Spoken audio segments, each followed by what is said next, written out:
podcast. I'm Chris, and I'm just recording a little Mup Shorts here with the charming and handsome Mr. Steve Hildrew. Steve, how are you, sir? Hello, I'm good, thank you very much. I'm enthusiastic yet a little weary, but otherwise, wonderful. Fantastic. Well, that sounds good. Absolutely. And Steve, we're just recording a little Mup Shorts here because I believe you went to a tournament this weekend. I did. I didn't play. So we've been running Kings of War Masters, UK Masters this weekend, which has been very exciting. So Mark Cunningham was the TO, and I was kind of co-TOing really because we had a dropout, so he had to play. The poor fella. So we had a dropout, which meant that I was there to kind of do rules queries, but also to run the streaming. So we streamed live both days. From game 2, because I had car shenanigans that meant I couldn't do game 1. So we had games 2, 3, 4, and 5 streamed on that there internet. And it was a great time actually. It was really invigorating. It was really fun, friendly tournament. It was a really good time. And we have a new UK Master after a very close fought 5th game, and it was all grand. So Steve, where was it, and how does one get invited to UK Masters? It was at Mantic HQ. So what happens in the UK is if you play in a UK tournament, you get put onto the Cow Masters site, kowmasters.com, which is where all the scores for all the tournaments that are ranked are listed. So to be ranked, you have to have it has to be an open invite tournament. You have to be listed on the Cow Masters site, and you have to have a minimum of 10 players, and that's it. And then there is a scoring matrix depending on how many players you have and how many points you play and how many games you play and how many days it is. That gives you more ranking points for the harder tournaments, so on and so forth. So, and that's ranked up, and then your top 3 scores, I want to say, count towards your overall score, and then the top 16 players in the country get invited, and then also a best in race. So if the best player of, let's say, Kingdoms of Men wasn't in the top 16, they get invited as well. So you can have a maximum of like 32 players, but it worked out at 26 players. Turned up, it drops down from the top 16. So you have 16 of the best players if people can't make it for whatever reason. Yeah, so we had 26 players turning up, and it is Mantic HQ, and they play 5 games, and it was a cracking time. And Steve, out of interest, how far away were you from being in the top 16? Were you anywhere near? Well, I was invited through the drop down, but I was already streaming, so I declined my place. I was 25th, I think, in the country at the end. I can tell you actually. So let's have a look. So let's see how far we got down. I like adding the extra 10 people because to me that implies it encourages sticking with an army, for the year, for the calendar year. I suppose it's only your top 3, but really cool. And looking at the list, we got down to 27th. So the 27th player was invited along in the country because there, I think it was 8 dropouts, something like that. 8 people that couldn't make it in that top 16. So it dropped down that far. So pretty good. Fantastic. And just having a quick look at the names, there's a lot of known people. It's I suppose as you might expect, your listener, it's all the usual suspects. And in terms of maybe we can talk a little bit about what people brought and what armies did well, and then we can talk a little bit maybe about the stuff you did. So it looks like Tom Robinson won with Northern Alliance. Was that featuring lots of the Flappy Bird flying stuff? No. Just one horde. So he has a very, it's pretty shooty list, but it's very kind of flexible list. He only got one horde of ravens. He has 4 regiments of pack hunters, which are 24-inch shooting, speed 5 guys. What else did he have? 3 snow troll primes, which are just ridiculous regenning, like 14, 16, inspiring guys, just fantastic. What else did he had? He's kind of a real mix. So he had a little horde. He had a regiment of ice elementals, a regiment of snow foxes. He had a horde of ice naiads. He had hammer efficient force and all the upgrades of the hay and snare, and all regen 4+. So really, really hard to shift in the center. That was really the core of his list. I think that was this pretty much. Oh, and then how could I forget? 2 chimeras. So 2 dragons, But he played it very, very well. Played a very defensive style, I suppose. His attrition, amount of units routed was hysterically low. Just because he really played scenario, because it was very heavily rewarding scenario, the particular scoring system they used. So that was his Northern Alliance list. But there was a really great mix of lists, like fantastically good mix of lists. The only list that weren't there was some weird ones. So Night Stalkers wasn't there, and we didn't have any orcs. But looking down the list, so if we're in the top 10, you've got Northern Alliance, Abyssal Dwarfs, Twilight Kin, Dwarfs, Salamanders, Elves, Trident Realm, Dwarfs again, Basileans. So you've got in the top 10, 2 Basilean lists and 2 Dwarf lists. But a real mixture. 11th was Ratkin, yeah. And it's interesting. No one won all the games, so even Tom, who won the game, he lost the game. And something here, Steve, that maybe you can explain to me. What does strength of schedule mean? Right. So a strength of schedule is a measure people use to show how hard their tournament was. So you add up the final position of all the opponents they faced, and that's the strength of schedule. So the lowest strength of schedule shows you had the hardest tournament. So if you look down this list, the number 4 player was Chris Lynch, last year's master, and he played Tom Robinson twice. So he played him in game 4 and in game 5. He won on game 4 and he lost on game 5. So his strength of schedule very, very low. And the other person who had a terrifically hard tournament was Richard Luke, down at number 10th. He plays Basileans. He's got a strength of schedule again very, very low, because he played a lot of the top 10 in his games. So he had a terrifically hard tournament as well. Oh, but he still managed to win 3, so that's good. Oh, he's a fantastic player. In fact, he was streamed. He was streamed as game 4. So the first game on the day 2 streaming, you see Rich Luke's game against Mike Smith, who ended up second. Fantastic game, really, really swingy. So it's a great game to watch, that one. Brilliant, Steve. And talk to us about the streaming. Yeah. So we had our streaming set up, and it worked pretty well. I'm going to say we didn't have any technical issues, because we'd learned from Clash last year. And we kind of managed it really, really well. We had a cavalcade of stars from across the globe join us. We had Jason Burr join us for a few games. He's a fantastic gamer who lives in Massachusetts. We had Mike Atkins join us of Dash 28 fame, and many other things. So he was on one of the games as well. We had Jan and Bob from the UK, and we had Cy Brand, who's a fantastic UK player. He did qualify for Masters but couldn't make it. We had Steve Evans, another brilliant player, Lazy Pirate Painting. Oh, we love Steve, yeah. Yeah, he's Steve from Brazil, isn't he? And he joined us for a game or two. So yeah, we had a really great cast of people join us for some commentary. And we streamed a bunch of the games. And we so the first game we streamed, I have to remember now. I'll cast my mind back. Who was the first game? The first game we streamed was James Mitchell's Elves against Ed Herzig's Forces of Nature. So James, fantastically strong elf player, very, very shooty elves. Very, very, very shooty. Against Ed's kind of centaur-heavy Forces of Nature list. That was a great game to watch. If you're playing elves, you're not looking to make friends, are you? So. He's and he's been playing that list for a long time now. Very, very similar list. And then game 2, we had... Oh, goodness me. I'm looking at the list trying to remember who it was. I'm very sorry to the person who it was, because I can't. Oh, Matt Goody's Empire of Dust against Tom Robinson's Northern Alliance. So a really difficult game with some, relatively quick, I suppose, Empire of Dust. They got, a bone, an undead worm and all that kind of stuff against Tom's fantastically mobile shooting Northern Alliance. A really, really, really interesting, good game. That was fantastic. That was day 1 coverage, and then day 2 coverage. We started off. So the top table, like I said, was Chris Lynch versus Tom Robinson at that point.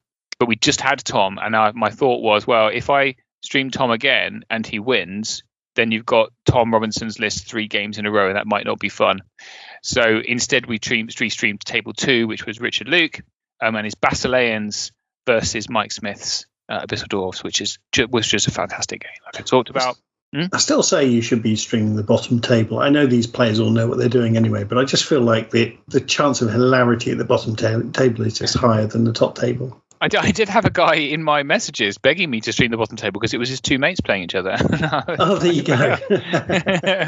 But apparently I talked to them after, and they said, I'm glad they were glad we didn't stream them because they wandered off to have a cigarette outside for about 20 minutes halfway through the game. So they wouldn't have made a great streaming game. And then the final, so Chris Lynch played Thomason, and Chris beat Tom off camera. But then because the scoring system is a little peculiar, Tom had such high victory points. So there are tournament points and victory points in this scoring system, which is quite confusing. So at that point, Chris was on the highest tournament points. And then there was 4 players on the same tournament points underneath him, 16. And of them, Tom Robinson had the highest victory points. So they had to play again. Only just. Then he had to play again in game 5, and that's the one that we streamed as the final game. And you can see, so tournament points at the end of the tournament, you actually had 6 on the same amount of tournament points, and then Tom pipped the next player by 2 victory points. So yeah. And Steve, do you think the game is evolving over time? Oh yeah, I think so. So I think it's got a little more complex in that there's more kind of auras and extra effects as well. I don't think that's to the detriment of the game. I think it makes it really interesting. You have to be really careful that it doesn't get too complex for some people, for like newer players. But so, for example, we don't use withdraw in the UK. Most of the world doesn't use withdraw. Actually, it's only really America that uses it. There are some places that still do. That I think didn't detract from the complexity of the game that we saw. The games we saw this weekend. You know, there was some people worried it might, right? I think so. So there were some points in the game where, oh well, if withdraw was in, you could do X. And actually, I think it would have made it a worse game if withdraw had been in play, because some of the moves, it would have made some lists just far too powerful, far too able to defend and protect, and then lock down stuff. It would have made the game a lot less fun. You know, particularly the game of Tom against Mike Smith's, against what's his name? Matt's Empire of Dust. I think Matt wouldn't have had a chance if there was withdraw in the game, because Tom could have just done what the hell he liked all the time. As it was, he had lots of nimble square characters, so there was plenty of that. If withdraw as well, which made it very, very, very difficult. As it was, it made it a really beautiful tactical positional game and really enjoyable. So I think it's great. So is it evolving? I think that it's evolving. So there's a lot more kind of flying, shooting stuff in the game, which I don't think is necessarily a good thing. I think shooting is still possibly slightly overpowered, but we didn't see a massive amount of that. I mean, the last game was a really interesting one. So, you know, Chris Lynch's dwarves were very, very, very, very, very shooty, very shooty. And Tom played a magnificently defensive game against them. It's a real masterclass in how to defend against shooting and position. There was a lot of terrain on the table, which helped. So I think we're kind of compensating for the amount of shooting that we now have in the overall game. And that's possibly not healthy. So, it is evolving, but, you know, players evolve with it. And it was just really nice example of good, clean games, very enjoyable to watch. You know, it left me, I was talking to my friend Cy Brand, who was on helping me do some of the commentary. And it kind of left us both feeling really reinvigorated and positive about the game, having been through the whole, you know, watching them and talking about it and enjoying the game again. So I think it was a really, really positive experience. Oh, fantastic, Steve. And maybe you can talk to us a little bit about the logistics of recording, like just very briefly, because I've often wondered about this. How we do it? Yeah, how you actually do it, exactly. Okay, so the most important thing to have is a powerful enough laptop, right? So basically what you do is you have 3 cameras connected to one laptop. People do it different ways, but this is the way I do it. So you have a fixed focal length camera above the battlefield. You can't have an autofocus one, because every time someone sticks their head in, it focuses on the head, not on the field. So you have to have a fixed focal length camera on the top, and then I have a camera on the side for the bits that the camera you might not be able to see, and then we have a camera over a dice tray. And then all of those is connected to one laptop, and then we use StreamYard, which is a piece of software that streams to the internet. And each of those cameras has a separate stream, which is why you need a powerful laptop, because it takes a lot to stream 3 cameras.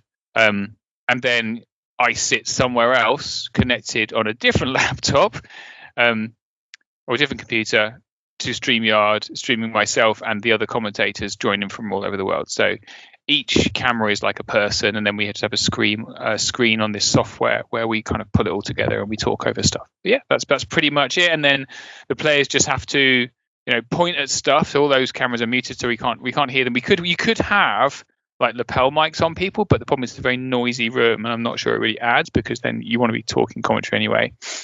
Also might, in edge cases, you also might get weird situations, to be honest. Yeah, unlikely, but who knows. Hey, they roll dice in a dice tray, and there's a turn indicator there and a clock, so we can see what's going on. It's not perfect, because I think to get really high definition video, you have to pay a lot more, and we can't be bothered. So it's like it tops out at 720, so you can't quite see what some of the dice say, but it's definitely good enough that you can make it out and have an enjoyable experience watching it. So yeah, and then you have to be on site, so I could run in and out and say, "Excuse me, what happened then?" Oh right, and then okay, so no, it was a double one, or this one's wavered, or which one is your character with the harvester blade? That kind of stuff. But yeah, so that's pretty much how it works. Brilliant. And I very much imagine this appeals to the already converted Kings of War players, right? People in the US who are decent players, seeing how it's going in the UK. Any idea, sort of how successful it was, how many people were watching or anything like that? Yeah, so we had a mixture, I think. So people do take an interest, and a mixture of new players and more experienced people wanting to see kind of how the top players play. I think on the day we had between 300 and 400 views while it was streaming. And that's brilliant. Yeah, and it's been increasing ever since. So really, really good. I think we talk about concurrent users was a max of about, it's not a great deal, like 30, 35 people. It's multiple different people dropping in and out throughout the day. So yeah, it was it's relatively successful. It's not a 40k levels, but for our little game, I think it's pretty good. That's brilliant, Steve. Yeah, fantastic. Is there some way you could advertise that on StreamYard or something like that? Is that a thing, or no? I guess not. Not StreamYard. No, like Twitch or something. I don't really use these things, if I'm honest. You probably could. I'm not very good at social media, really. I probably should ask. Who was the chap that we had on Main Mup? Andy. Andy. Yeah, Andy. How he would advertise it, but we put it on Fanatics. There's 11,000 people on Fanatics, and really people, the people that care kind of notice it and join in from there. So that's kind of our main. It's really depressing, isn't it? We're still using Facebook, but that's really the main way we advertise it. Yeah. Fantastic. Yeah, fantastic. It sounds like a really good time. It's really nice to hear you're sort of reinvigorated for the game after such an event. Fantastic. Yeah, no, it was great. I think I hope, and the streams are still up on if you go to YouTube and search for Death by Dragons, which is my YouTube channel. He says advertising it. The streams are there. I highly recommend them. It's just funny because it starts off with me in a car because I had to go. Long story, but I had to go and pick up a hire car and couldn't get back in time to start the stream at 1:00. So I started it from the car and then jumped into the office. But by about half an hour in, we're cooking on gas. And the second day went smoothly without a hitch. So, yeah, if you want to see some really, really good quality, high quality gameplay, really shows you the possibilities of what you can do with the game, I highly recommend it. Oh, sounds really good, Steve. It was a really interesting weekend as well, because, of course, there was the big tournament in Australia. There was our friend Fred. Hey, Fred, in Norway running his tournament. So, there was a lot of Kings of War going on this weekend. There was, and a filthy UK gamer went over and won the Kings of Oslo, which is very rude of him, I think, for Rob. So Rob was one of the players that dropped out of Masters to go to Norway along with Elliot and Morish, and he only went and won. So that's amazing. Really fun. And then they had Matt Croger did a fantastic job of a huge Clash of Kings over in Australia. He had 60+ players, and Jeff Trace, unsurprisingly, won that. So that sounded like a really amazing time. I don't know if you listened to Direct Misfire, but they did a Direct Misfire after dark, both evenings, having been heavily drinking, I think, during the day. Bless them. Very, very funny podcast. So that was really fun as well. So, and very short. They're practically a mup short. We should invite them on. Yeah, definitely. Yeah, fantastic. Yeah, and Walt, friend of the pod, was also there. So for his second ever tournament. Yeah, very exciting stuff. Yeah. Brilliant, Steve. Super. Well, that's really exciting. Anything we haven't talked about? Anything, what can you fill us in on from the weekend that we haven't touched on already? Oh wow, we were in the one of the rooms in Mantic, right, doing the tournament room, and there's a cabinet in the corner of it of miniatures there, photographing for marketing, and there were some really interesting miniatures in there they haven't publicized yet. Let me tell you that I can't talk about. But I love the way you say "let me tell you," and then I can't talk about it. I cannot tell you. Not tell you about the miniatures that I might have accidentally seen in a cabinet in the corner at Mantic, but they looked very cool. Exciting stuff. For Kings of War or for other games that may have been mentioned? This is Rob Fnuff from the Counter Charge Podcast, and you're listening to the Mantic Universe Podcast. Well, I tell you what, I did. They were for other games that I'm not interested in, obviously. But I did see Ricky was from Mantic very kindly gave up his weekend to kind of look after us, and he was putting together some of the new resin miniatures for the next Kings of War updated army, where they've taken some of the old metal miniatures and made them resin, and they look really nice. And he had a bunch of Epic Warpath figures as well, which he was kind of cleaning up that looked really cool. So there's lots of exciting things happening at Mantic, I tell you what. Really exciting, yeah. So, I mean, the Halo license seems like a really big deal, and The Walking Dead coming back was a really cool game, and I think it'll hopefully get a load of people who are not necessarily tabletop fans in, already. I'm super excited for Halo. I really like Halo as a game. Massive fan of Halo. Me too. Do you think you're actually going to spend money on it, though, Steve? Probably, and then I'll never play it.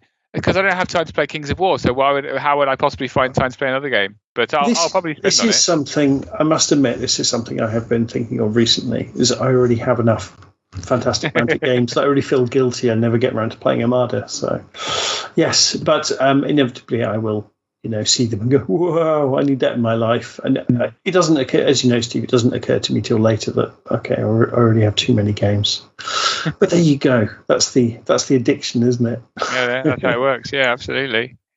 Fantastic. And what's your, Steve? What have you got coming up on the horizon for Kings of War? What have I got coming up? So we've got a tournament near where I live, which your friend Scott is running, Palette of War. My friend fantastic. As well. It's not just your friend. So his first tournament he's running, which is called Books and Banter or something War. It's something like that, isn't it? Yeah. Banter, Burton, Books and Banter. Yeah. So I'm excited for that, and I'm feverishly working away on my Kingdoms of Men. But I have warned in there may be some undercoated miniatures just glued to bases at that, because I haven't even painted the bases yet. I'm struggling for time because I keep going and doing things like streaming from Masters for a whole weekend. So working on that, that's exciting. And then after that, what's happening? Well, and then I'm going. I on a very foolish whim booked tickets to go to Vanguard in America, which is Mike Atkins's tournament. Very exciting. Fredericksburg, so that's very exciting. Going to go to America and see a load of wonderful people that I know there, and some people I don't know. And then after that, what's happening? And then in May, I think is the next one I've got, which is another local tournament, which Dave Barfield is running. Dave, who is otherwise known as Iron Skull Gaming, is running a little tournament at a venue very, very close to my house, which is very cool. So a couple of local tournaments, basically, two local tournaments, and one very, very not local tournament is what's going on. But that's really exciting, though, isn't it? To be honest, it just have a couple of local tournaments that you haven't had to organise yourself. That's great, no? And it's the reason I'm not organising any tours. I used to run local tournaments as well as Clash of Kings, and the reason I'm not is because there's other guys doing them, so I don't really need to anymore. So that's a weight off my shoulder. Is Birmingham Bull Run, is it no longer a thing, or is somebody taking it off your hands? Or no, I'm so because we've got this Burton tournament and Dave's running these ones at Borden Brum, which is a little venue in Dudley Walsall. I'm stepping down Bull Run until maybe the region needs another tournament. I don't know, because it's just I do a lot of organising, and I would rather if I'm helping run Masters and doing Clash of Kings and doing Bull Run as well, when am I going to play in a tournament myself? Yeah, quite right. Not to mention, see your family and all the rest of it. Yeah. Don't worry about that. That's fine. It's mainly I want to roll dice myself rather than watch other people roll dice for a weekend, I suppose. Bull Run's really good and people really, really like it, which is great. But there's other tournaments, and I feel if you have a tournament that's very successful and very popular, people will choose to go to that one rather than a newer tournament. And so it's probably the right thing to do to give them space to run their tournaments. And basically, Scott's tournament is basically Bull Run anyway, because it's all using my terrain anyway.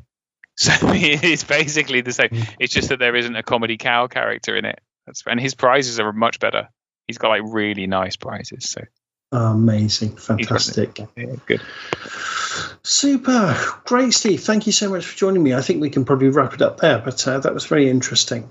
Yeah, well, it's very late. Chris has very nobly stayed up till nearly midnight to have this chat because I was traveling after Masters and I've driven a huge amount of distance, and he's nobly stayed up. And just before this podcast started, I could hear his wife going, "Don't stay up too late" in the background, which I thought was great in English. That was an uncanny impression. Fantastic. I would like to apologise wholeheartedly to your wife for that impression. She sounded far more feminine and delightful than I've made her seem. But I think you're selling yourself short there, Steve. To be honest. Do you think I sounded feminine and delightful? Thanks, buddy. Delightful. I appreciate it. We might edit this bit out. Yeah, leave it in. Leave it in. I'd leave it in. Yeah. Brilliant. Yeah. Super. Thanks. I'm going to press the stop recording button. Thanks, Steve. Okay.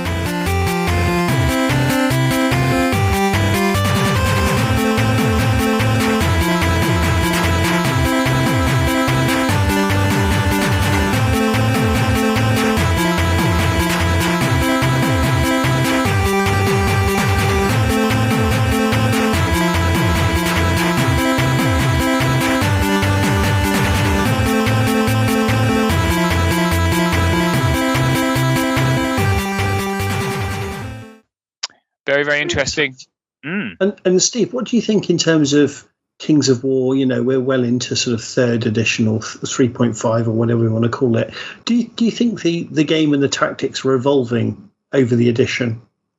Ooh, I think so. It's shifted somewhat. It's a little more complex than it's been previously. So we play more auras and things like that, I think, aren't there? Yeah, auras and those kind of elements. I think that adds a really fun. Or synergies, let's say. Listening in. Sorry, did I drop out then? You dropped out, yeah. So I think I'll start that question again. Do you want to ask me again, and we'll tell Fred? That's right. I think I'll edit this one quickly tomorrow. It's fine. Edit it out. Got to ask the question again.